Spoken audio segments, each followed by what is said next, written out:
오늘은 자기 자리를 알라 하는 제목으로 우리 하나님 말씀 함께 나누도록 하겠습니다.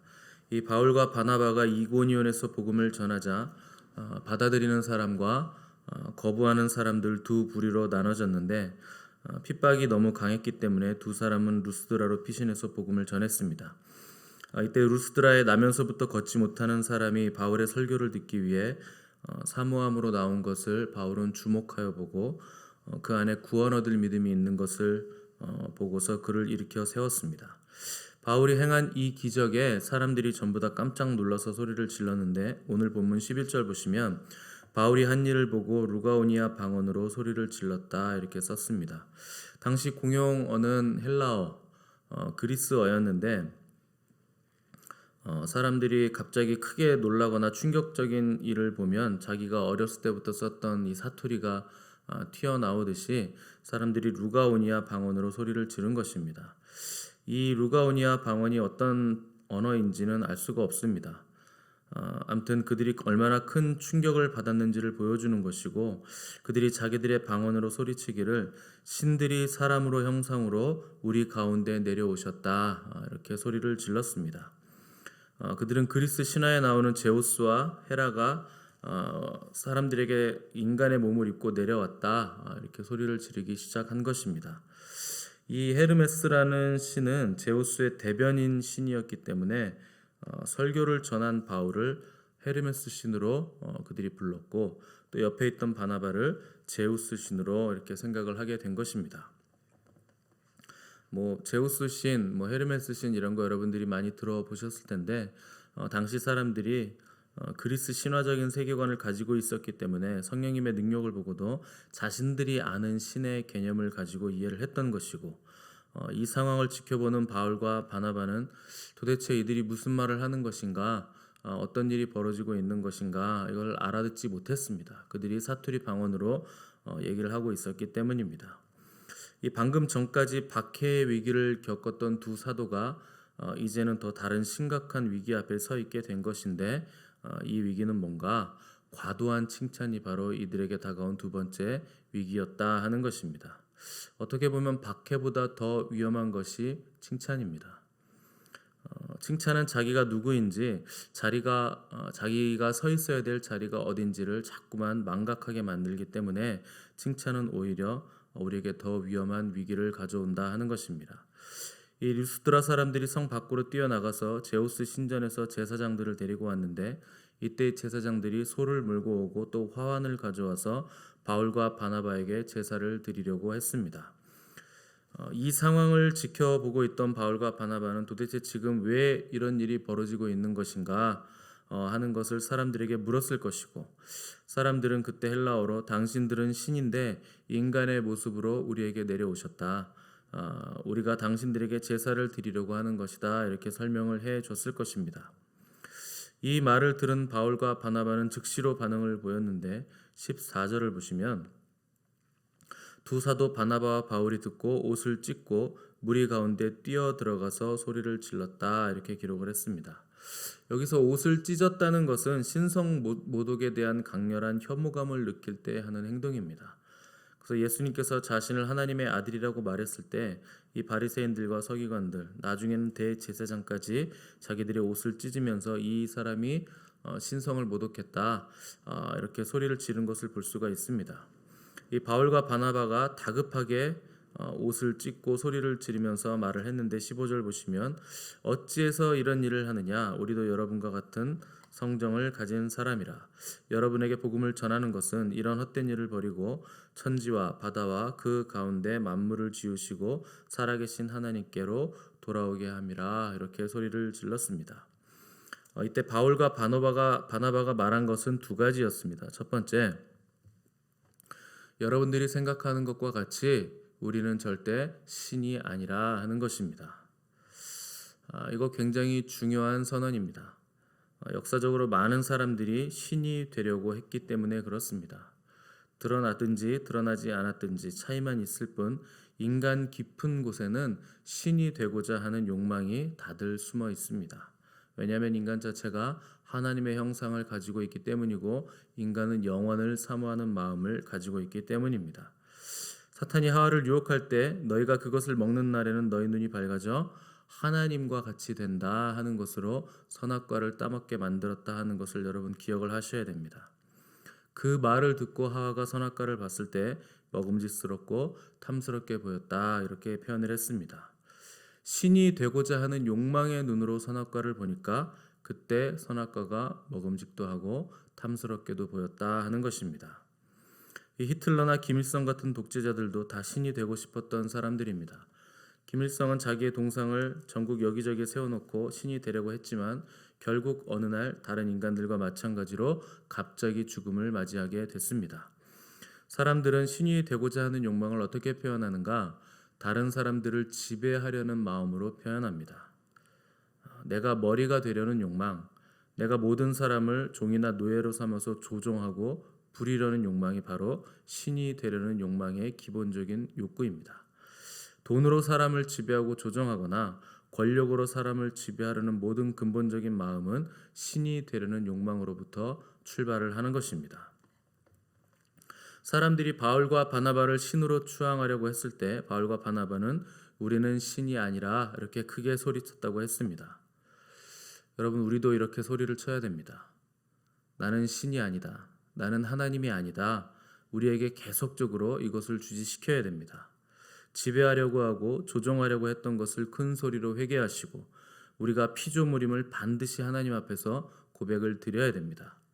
또 하나님의 은혜가 아니었다면 나는 죽을 수밖에 없는 죄인이라 하는 사실도 인정하고 하나님 앞에서 소리를 치면서 회개를 해야 됩니다. 그렇지 않는다면 우리는 나도 모르게 점점 하나님의 자리, 신이 되려고 하는 자리로 점점 옮겨가기 때문에 그렇습니다. 두 번째로 바울과 바나바는 자기들이 복음을 전하는 이유에 대해서 소리를 쳤습니다. 복음을 전하는 이유가 무엇인가? 사도들은 말하길 우리가 복음을 전하는 것은 이런 헛된 일을 버리고 천지와 바다와 그 가운데 만물을 지으시고 살아계신 하나님에게로 돌아오게 하기 위함이라 이렇게 설명을 했습니다. 무슨 말인가? 이 기적은 우리가 베푸는 것이 아니라 하나님이 베푸는 것이고 너희들이 섬기는 모든 우상들을 버리고 하나님께로 돌아오도록 베풀어 주신 기적이라 하는 것입니다. 하나님의 목적은 인간을 신으로 만드는 것이 아니라 하나님의 백성이요 자녀로 만드시는 것입니다. 그래서 구약 시대부터 또 신약을 거쳐 새하늘과 새 땅이 올 때까지 하나님께서 끊임없이 말씀하시는 것은 나는 저들의 하나님이 되고 그들은 나의 백성이 될 것이라 하는 것입니다. 우리는 절대 하나님이 아니고 피조물입니다. 우리가 하나님이 원하시는 자리로 간다면 우리는 하나님의 백성이 되는 자리로 가는 것입니다. 그런데 자꾸만 우리는 하나님의 자리로 가려고 하는 것이 문제다 하는 것입니다. 하나님의 자리에서 빨리 빠져나오시기 바랍니다. 어떤 영적인 능력이 나타나거나 영적인 권위가 생기면 우리는 하나님의 입장으로 사람들을 판단하고 정죄하는 하나님의 자리에 있으려고 하는 아주 지독한 교만의 죄를 짓습니다. 우리는 이 일을 멈춰야 됩니다. 다른 사람들을 판단하고 다른 사람들을 비난하고 다른 사람들을 정죄하는 이 자리에서 빨리 빠져나오셔서 피조물의 자리로 빨리 옮겨가야 됩니다. 거기가 우리의 자리이기 때문에 그렇습니다. 더 이상 하나님의 자리에 올라서는 일을 그만둬야 됩니다. 똑같이 말씀을 들어도 어떤 사람은 자기에게 주시는 하나님의 말씀으로 받고 내가 고쳐야 할 부분으로 듣고 순종하고 회개하는데 하나님의 자리로 옮겨가 있는 사람들은 무슨 말씀이 선포되면 속으로 이런 생각을 합니다. 오늘 말씀은 어떤 장로가 들어야 되는데, 오늘 말씀은 어떤 권사가 들어야 되는데, 어떤 집사가 이걸 꼭 들었어야 되는데 왜 하필 오늘 안 나왔을까? 그렇지 않습니다. 여러분에게 주시는 말씀입니다. 예수님은 이런 생각을 하던 바리새인들에게 속으로 아브라함이 우리 조상이라고 생각하지 말라. 내가 너희에게 이르노니 하나님이 능히 이 돌들로도 아브라함의 자손이 되게 하시리라. 우리의 싸움은 외부에 있는 것이 아니라 우리 내면에 있는 것입니다. 가장 치열한 전쟁터가 우리의 내면이고 가장 무서운 싸움이 자기 자신과의 싸움. 하나님이 되려고 하는 자기 자신, 신이 되려고 하는 자기 자신과의 싸움이 가장 무서운 싸움입니다.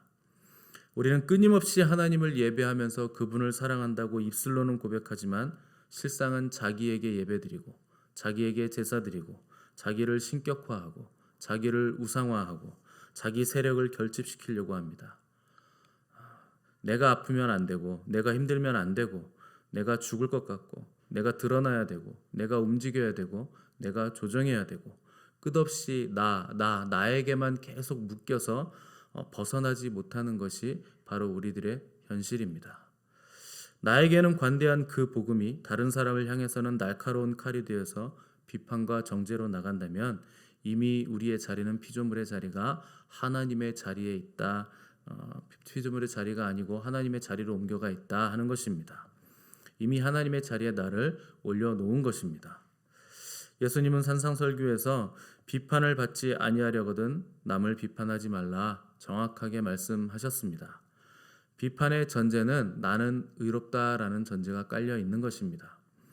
예수님께서 비판하지 말라고 하신 이유는 우리가 다른 사람을 비판하면 우리 자신도 하나님에게 똑같이 비판을 받을 것이기 때문이다. 이렇게 말씀을 하셨습니다. 모든 인간은 비판할 자격이 없습니다. 왜냐하면 모든 인간은 죄인이기 때문입니다. 죄인이 어떻게 죄인을 비판합니까? 다 죄를 가지고 있고 우리가 죄인인 것을 안다면 우리가 내리는 판단이 불완전할 수밖에 없다 하는 것을 인정을 해야 됩니다.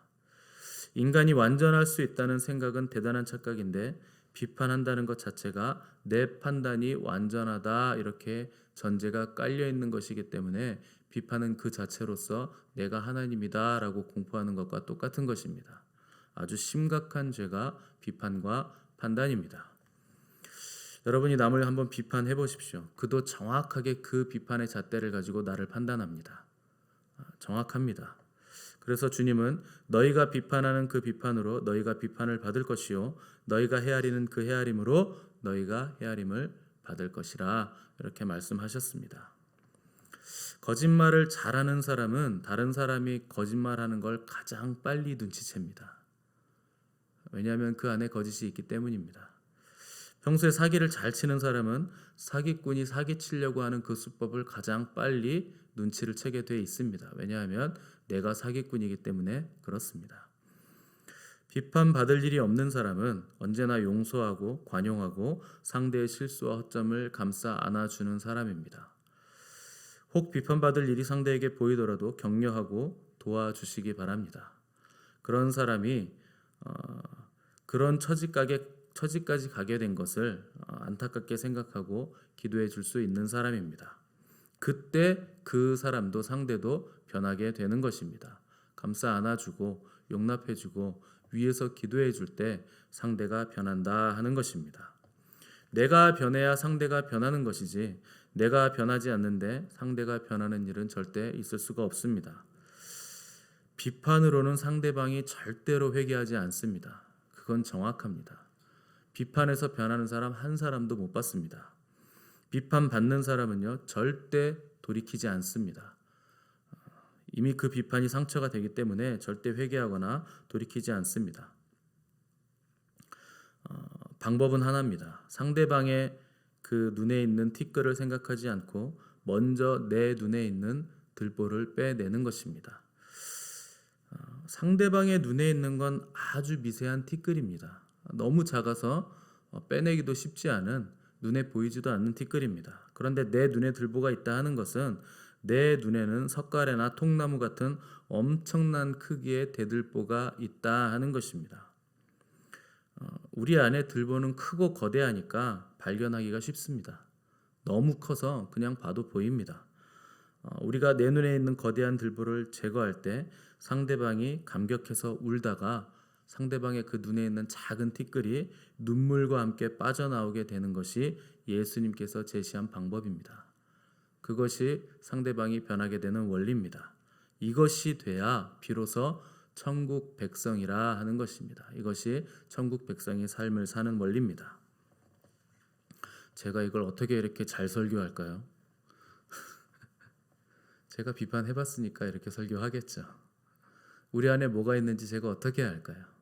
제 안에 그게 있으니까 제가 이렇게 말씀을 드리는 겁니다. 여러분들은 신앙의 자만심에 빠지지 마시기 바랍니다. 나를 우상화하고 신격화하는 모든 것들을 거부하시기 바랍니다. 옷을 찢으면서라도 거부하셔야 됩니다. 소리를 질러서라도 거부하셔야 됩니다. 그렇지 않으면 망합니다. 하나님의 은혜는 너무나 충만한데 그 은혜 가운데서 망하는 것입니다. 언제 들어왔는지 모를 교만, 신이 되려고 하는 오만함이 슬금슬금 우리 안에 파고 들어올 것입니다. 모태신앙이라고 해서 당연히 천국 가는 것 아니고, 은사가 많이 나왔다고 해서 천국 가는 것도 아니고, 혼자 영적으로 깊어졌다고 해서 아름다운 신앙을 가질 수 있는 것도 절대 아닙니다. 뭐가 잘 된다고 자만하면 급속도로 망하는 길로 가게 돼 있습니다. 겸손하게 하나님께 나와 무릎 꿇고 기도하시기 바랍니다. 내 눈의 들보를 빨리 빼달라고 하나님께 애통해하며 기도하시기 바랍니다. 다른 사람을 특히 비판하고 싶은 마음이 일어날 때, 다른 사람의 흠이 보이기 시작할 때, 그때가 나의 들보를 하나님 앞에 가지고 나서 애통해하며 소리치며 우리 마음에 옷을 찢고 기도할 때입니다. 하나님은 교만한 자를 대적하시되 겸손한 자들에게는 은혜를 주십니다. 그러므로 하나님의 능하신 손 아래서 겸손하시는 은혜가 있기를 바랍니다.